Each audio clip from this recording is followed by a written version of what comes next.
Isn't this absolutely beautiful? So this is today's tutorial. It's all been made using the MonoPriint collection from Lou Collins Textures range. Isn't it gorgeous? Now watch the tutorial and it'll show you how to do to make this card. But also, more importantly, it'll also give you details of how to win a selection of products from Lou Collins Textures range for the MonoPriint collection.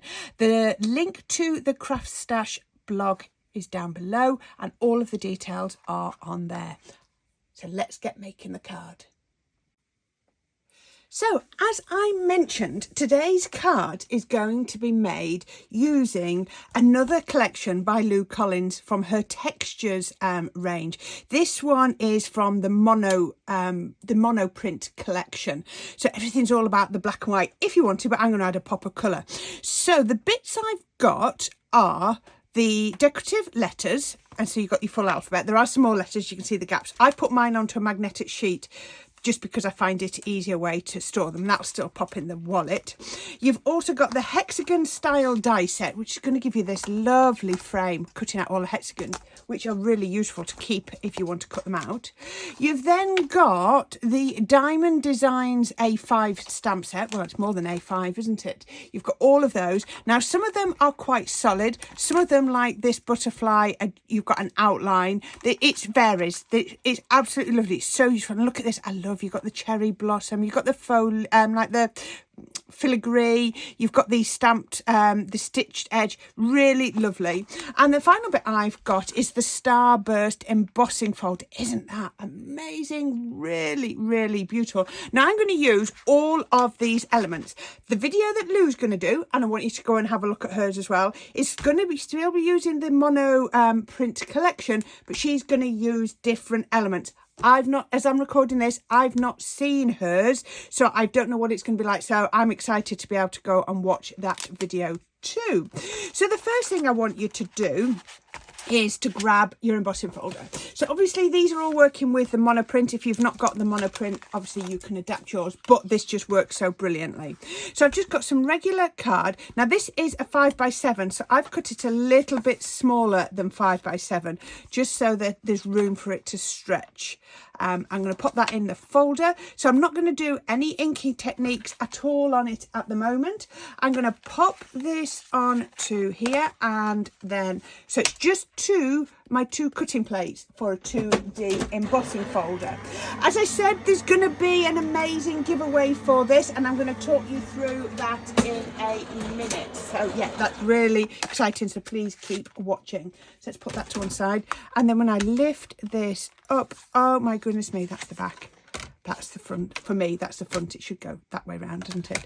Oh, isn't that gorgeous? Oh, it could go that way. I don't know. It depends which way you like. I picked that way, but now I'm thinking maybe it should go that way. I think it probably should, but that's not the way I've done it. Never mind. Right, so what I want you to do then is cut some strips out of this. So I've cut myself 2 long strips, and then I've just taken some of my Generation inks in, find it around, A02, so I'm guessing that's aqua. I'm using my blending brush, my Time for Tea blending brush, and I've already done this, but you can see, gone round the edges just to ink that up, so you can see how easy that is. I've also done another one, and I've cut out some smaller pieces. It'll all come clear in a minute. So that is how I've used my embossing folder. So I find it easier to emboss the whole thing and then cut out the bits when you've done. So yeah, if you've got an embossing folder, cut it up. You can see where that just all joined up. Now the next thing I want to do is use that gorgeous frame. So I've got some black card. Now this does cut around the outside, so I've just cut it just fractionally bigger than what I need. And when we turn that over, oh my goodness me, this has cut out beautifully now. Now look at this. This is what I mentioned. All of these, you could be stamping onto those. So just so that you can see, each one of those, you could get one of the stamps and you could stamp onto that beautifully if you wanted to. So there is this frame. Now I'm not actually going to use every last little bit of the frame. What I'm going to do is I'm going to bring in a piece of card, oops, and I'm going to pop this onto here. And I'm just going to add a little bit of tape. I'm going to actually use a bit that I've already used just to hold it to there. Then I'm going to bring in my stamps, which I've moved offside. There we go. And then what I'm going to do is I'm going to get the first one, and the one I'm going to put in the middle, I think, is this gorgeous one that looks a bit like cherry blossom. So what I want to do is pop that, I found the base, there we go, pop that under there, and I'm just lining it up with the frame so I can see where I want it to go. So line that up, bring in my stamping platform. There we go, got my stamping platform. Open that up, pop it on. I'm actually just going to put the magnet on the white card. So make sure that's still lined up where it needs to be. And I'm just going to move that out of the way. It's not key for this first one. It really isn't. So pick that up. And then I'm going to come in with a quick dry ink, because I'm not going to be applying any techniques to this or anything like that. So just a regular quick dry ink works best. I can't smudge it if I use a quick dry. And then I'm going to stamp it in if you want to. I've shown you before. I've got my stamping press. I'll link to that as well. There we go. I'm actually going to do one more coat just because I can. I know it's going to be holding in place. I'm going to grab that and then press on there. Oh yes, that was worth doing an extra one, wasn't it? So let's take that one off there. I might just need to give that a bit of a dry. Yes. So now I've got that first one, I'm going to look for my second one. My second one I'm going to use is I'm going to use the flourish. So all I'm going to do is decide which way around I want the flourish to go. So if I want the flourish there, I'm going to come down and do this one, and I'm going to line it up at the bottom just here. And I can see I can line up with that one underneath. Now if you want to, you can bring this back in, put that on and check it's lined up, but I've done this a couple of times and I know they line up perfectly. If that isn't absolutely straight, don't worry, because we're not going to be able to see the edges, so we can straighten it all up in a minute. Really clever if you really struggle with straight lines. This is a really good technique. So I'm going to pop that onto there. I'm going to flip that over. I'm going to do a couple of inks again, and then yeah, and can you see I've got that lined up absolutely perfectly. So just carry on re-inking until you've got the perfect print. When you've done that, we can then move on to the top one, and that will then just need a couple of times to be inked until that's perfect too.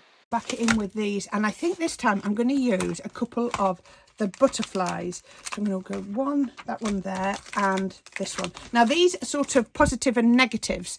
So this one is, it's got the outline and the butterfly, and then this one, the butterfly is cut out. So what I'm going to do is I'm going to pop one butterfly just there. Now I can do both of these at the same time.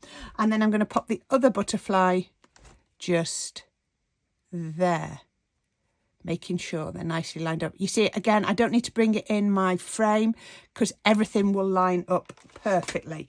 So pop that on. Now we're going to go back to our generation inks again. So back in with the A02, and I can ink both of these up. If you feel happier, this word, or if it makes you, feels a bit safer, then ink them one at a time. Do them one at a time. But yeah, let's give those a nice burnish. Now I found that with these, I don't know whether it's the ink being, look at that, it definitely needs some more ink on there. Let's put those a bit more ink.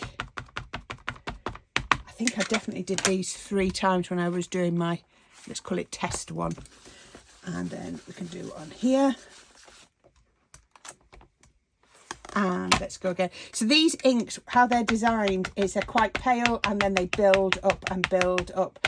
You can do the reverse, you can do a single stamp and then fade them out. But I'm just finding that it works best the more I build it up. And actually it almost feels embossed when it's finished. There we go. Now, I think I want to do one more, just to get that perfect finish. There we go. And put that on. Ooh, I'm picking up all the bits you see and what I'm going to be doing in a minute. There we go. I think that looks better straight away already. Yes, that looks really good. Now, what I'm going to do now is, so the one that was up here, I'm now going to rotate and bring down to here, making sure my butterfly goes in the same direction. So the one that was there, I'm now going to bring down here and pop it like that. Can you see? So we've got them diagonally opposite each other. Pick them up, and then let's do a little bit of inking. And then we can ink on there. And then I'm going to do the same again. Let's just speed this up a little bit. Do all those layers.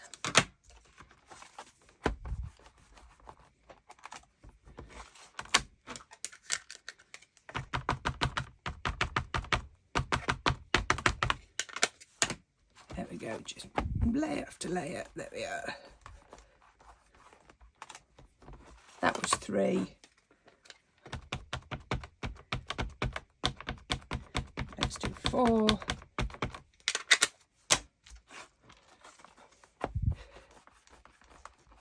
Why am I doing that when I've got that sat at the side of me? There we go. And isn't that beautiful? Now I could keep going up and doing that, but I know from what I want that that is all I want to do. So let's move the stamping press out of the way, and we're going to bring this back in. And what I want to do then is stick that on the little piece. And can you see, look at this, look at how perfectly that then pops over the top. And do you see, I didn't have to line it back up with the frame. Everything lined up perfectly every time. Now I've done one and I've trimmed it down a little bit. There we go, look at that one. I've just trimmed it to be my finished project. So let's have a look at what we're going to do. What I'm going to do, I created a frame, and just so that you know, this is 8 1/4 by 7 inches, and I just used a square die to cut out the middle. So that is, oops, where are we? Just over 4 inches square. And then I used slightly smaller die to cut out the size below. Now this is a good tip. If you struggle to do mats and layers like that, then just make this one a bit smaller so that you can then move that around. So that means I don't have to worry about making sure that's in the right place to be seen, because you're only going to see the little bit in the middle of here. Oh, this blue's not coming out very fast, so let's just get a little bit of that. Oops. There we go.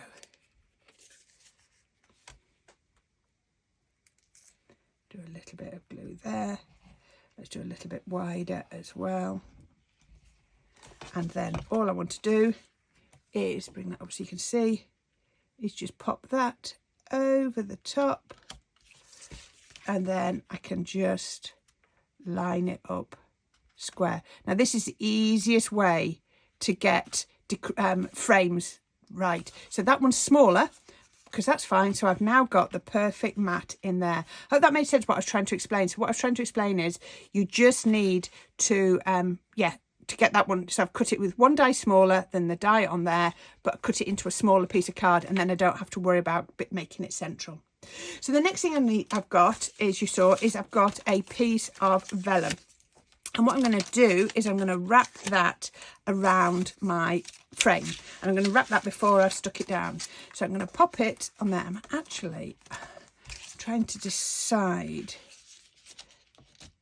I am going to come down a little bit. I'm going to bring it down to here. I was going to put it across the middle, but I'm going to bring it down. So I want to make sure, I don't want to put it on that line. I just want a little bit above. So all I'm going to do, a little bit of red liner. Now this is great because one of the most asked questions is, how do I stick vellum?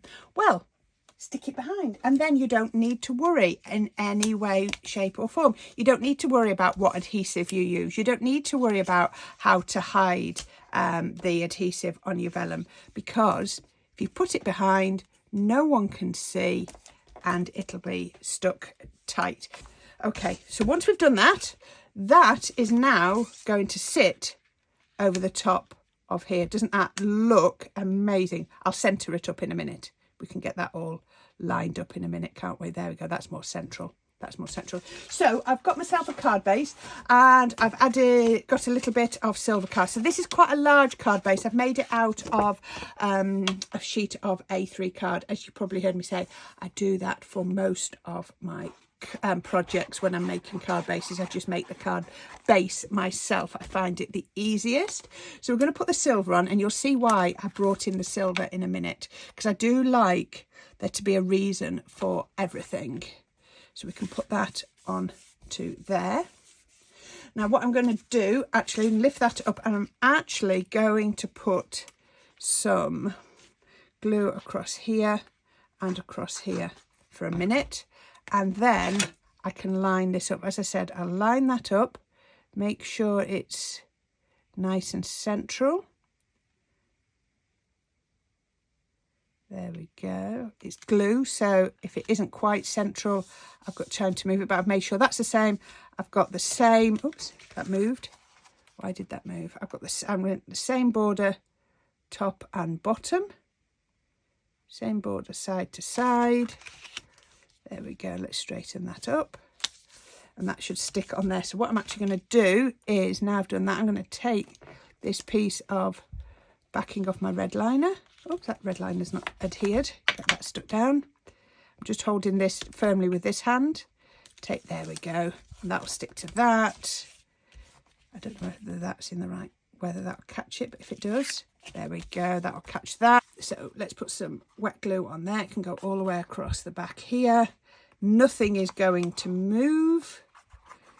Nothing is going to move at all. There we go. And that, bring down my card base, double checking as we go. Yep, it is still in the right way. You'll notice always the 10-fold card. And then that, you could actually have even gone in with a black layer as well, but I didn't want my card to get any bigger. So you could bring this down. So once you pop that on there, now I'm going to bring back in these pieces. Now initially I was going to put that there, and I was going to go over that, but I've decided I'm going to slide those under. Let me just, now, yeah, that works. So let's just put a bit of glue on there, and then I'm just going to move that out of the way, lift up the vellum and slide that under.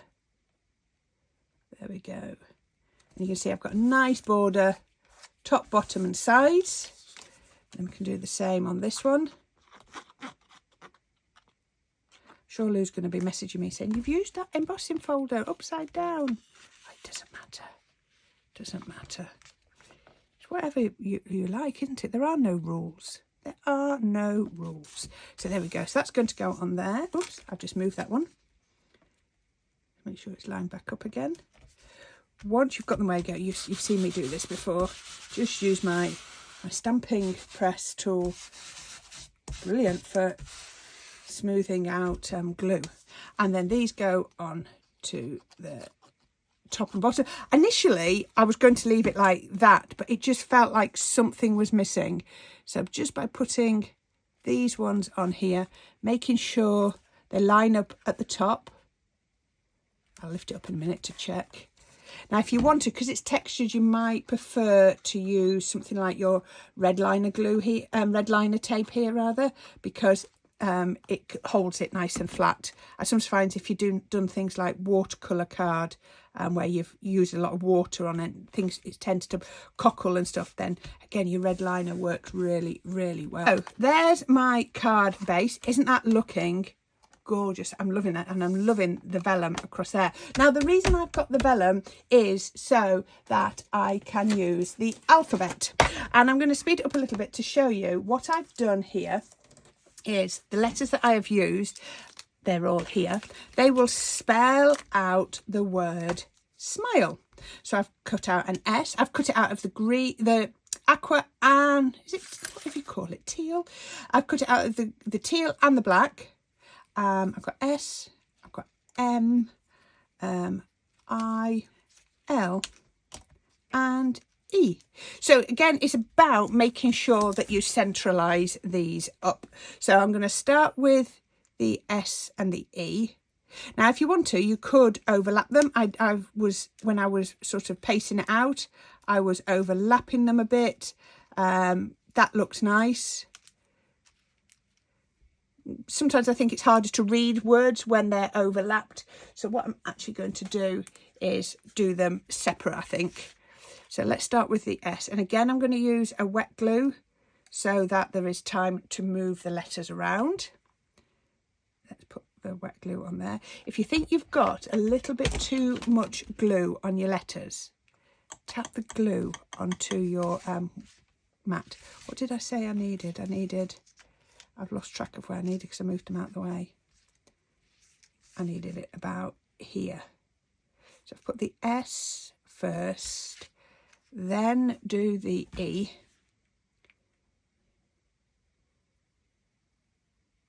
Again, tapping off any excess, because remember, vellum isn't absorbent, so it would smudge. So you can see I've just picked my vellum to be big enough to get my tallest letters on. Just mopping up. And then I'll go with my M. So work from the outside in. So we can do the M, tapping off any excess. Just there. I'll do the L on this side. Just on there, so things are just overlapping, and then the I is just going to touch there. That's it. It's almost like it's joined them up. That was good guesswork there. And I'm going to put the I just on here. Okay, so what I've then done is I've actually found a Stamps by Me stamp set. So this was actually, Smile was actually a stamp, and then it has lots of sentiments to go with it. So what I've done is I've found the It's Your Birthday, and I'm going to pop that down there. For speed, let's do that with some wet glue. And I'm going to pop that, it's my 3D glue gel. There we go, right, there we are. Pop that just down there. And I'm going to pop that across those two. There we go, that's looking lovely. Now, if you're into minimalist, then that would be a perfect card. You could stop just there. I can't quite do total minimalist. So I've got some really old duo dies, and I've cut out one of the butterflies, and I thought that worked because it's got my butterflies in here. So it's all about bringing things in. So I'm just going to pop that across there. Normally you'd think to go right up in the corner, but I thought we'd just have it there. And then the other thing I've done, and you know me with my flowers, I've cut some flowers out. I've just some of my dies, and I've made some gorgeous flowers. I've got some white flowers, I've got some of the greeny flowers, some smaller ones, and I've got some black foliage as well as the silver. So now you can see why we're bringing all of those colours together. So again, it's about coming in with your scissors. I'm going to come in again with my 3D glue like you've seen me do before. Let's just I don't know how many of these I'm going to use yet. I do not know. So let's go those two. Let's then do that one, and let's do, does that look right, or do I need this one? Oh, I think I need that one, don't I? Yes, I do need that one. Okay, so I'm going to start with this one. I'll put the foliage in a minute. I'm just going to put these on first because I can lift them up once I've got them placed, just to change my mind about where that's going. And then the white one, again, pushing them all close together. You know me, I like them to sort of hug each other and overlap. All I've done is just use little Nuvo drops. These are the Nuvo drops I've used in the centre of those. I've just been keeping those nice and warm.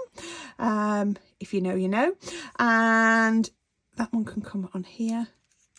And let's put that one like that, because I don't want them too uniform.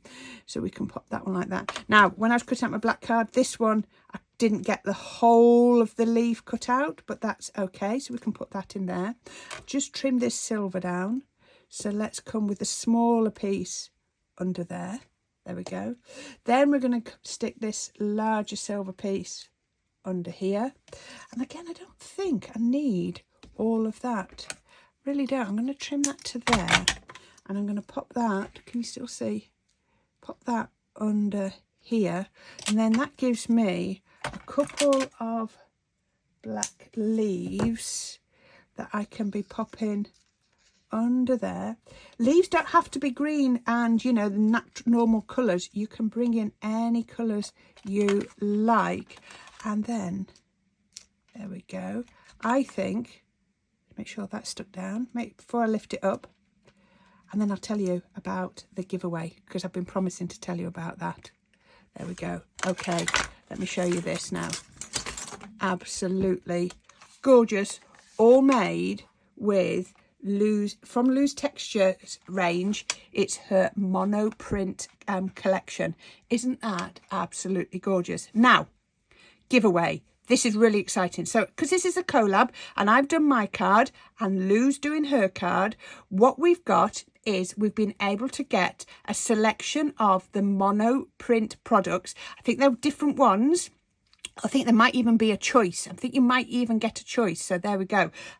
It'll all tell you on the blog. What you need to do is watch my tutorial and watch Lou's.